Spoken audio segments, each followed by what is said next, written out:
Xerox PARC laid the foundation for modern PC technology. Yet, their groundbreaking inventions never secured their own future, instead being exploited by competitors, costing them colossal profits. The graphical user interface, the mouse, Ethernet, these innovations are estimated to be worth trillions of yen. But Xerox itself reaped almost none of the benefits.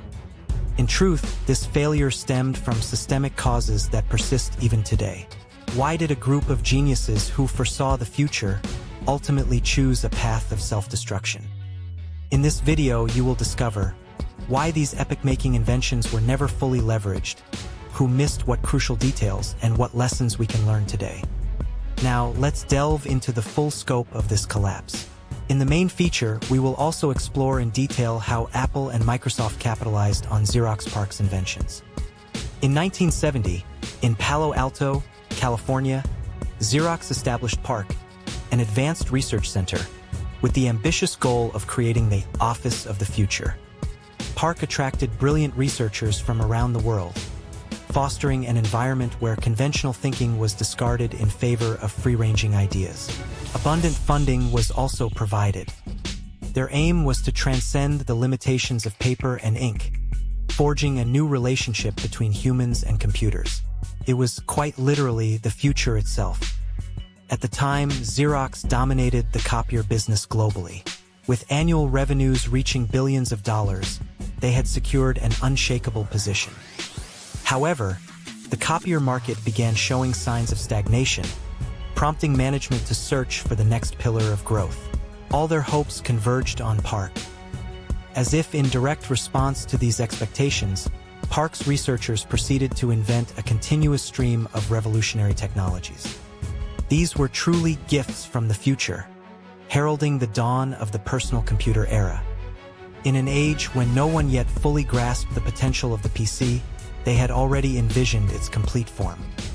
PARC's achievements consist entirely of technologies we now take for granted. First, the graphical user interface, or GUI. At a time when text-based input was dominant, the act of clicking icons with a mouse transformed the computer into something accessible to everyone. And the mouse itself was also developed at PARC. This small device fundamentally altered human-machine interaction. Furthermore, Ethernet, a high-speed networking technology connecting multiple computers, dramatically enhanced information sharing within offices. The object-oriented programming language, Smalltalk, simplified complex software development and profoundly influenced subsequent technologies. The laser printer was another PARC invention. Its high-resolution, high-speed printing became the foundation of desktop publishing. Bringing these technologies together resulted in the Alto, the world's first personal workstation. It was, without a doubt, the computer of the future. Up to this point, everything was progressing smoothly. PARC had fully drawn out the blueprint for the coming information society. However, at this juncture, a critical chasm of understanding began to form between Xerox's main corporate body and PARC. Management simply couldn't grasp the true value of these inventions. Xerox's core business was high-profit copiers. Management's perspective remained firmly rooted in the extension of paper and ink.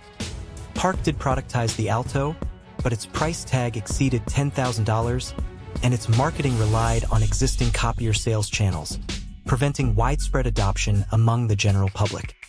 Perhaps the Office of the Future concept was too far ahead of its time for the market.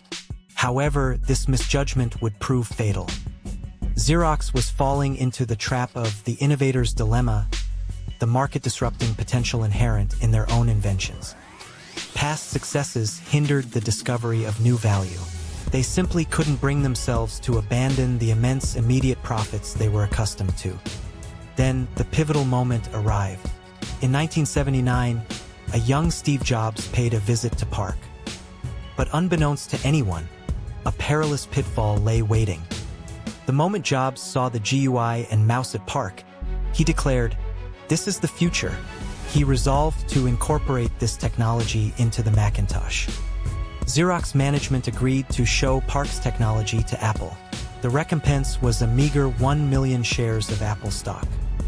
Why did they so readily expose their greatest assets?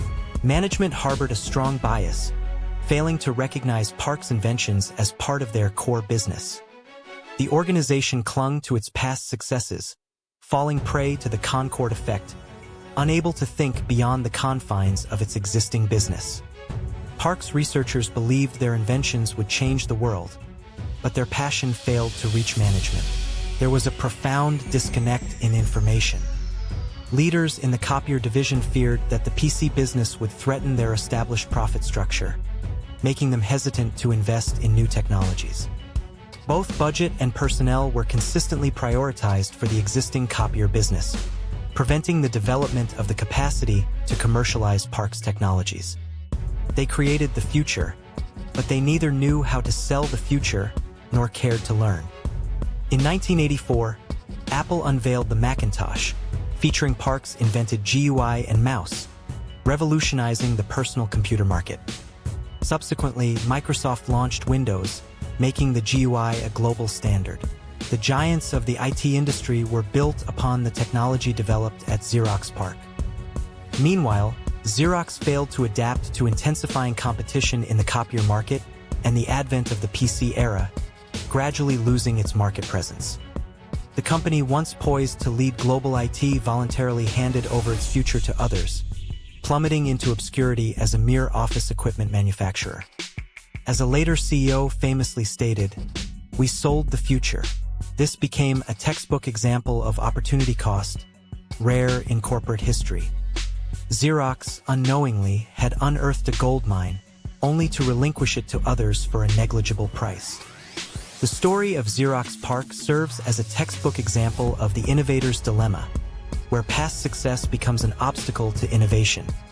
Modern companies are urged not to rest on the laurels of existing business success, but to constantly anticipate future changes and possess the courage to disrupt themselves.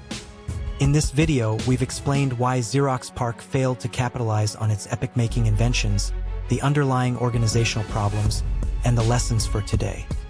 The inability to convert the genius's ideas into a successful business stemmed from management's lack of understanding, and adherence to existing business models and informational silos within the organization. The history of Xerox PARC, creating the future yet failing to grasp it. The quality of decision-making will undoubtedly differ between those who know this failure and those who do not. Is your organization trapped in the innovator's dilemma? Whether we can apply these lessons or not is up to us. If you found this video informative, please subscribe and hit the like button. We release a new history of failure every day. Thank you for watching. Stay tuned for our next story from the Chronicles of Collapse. この失敗は歴史のほんの1ページ。世界にはまだ語られていない失敗が数多くあります。失敗の歴史をチャンネル登録して次の物語もぜひご覧ください。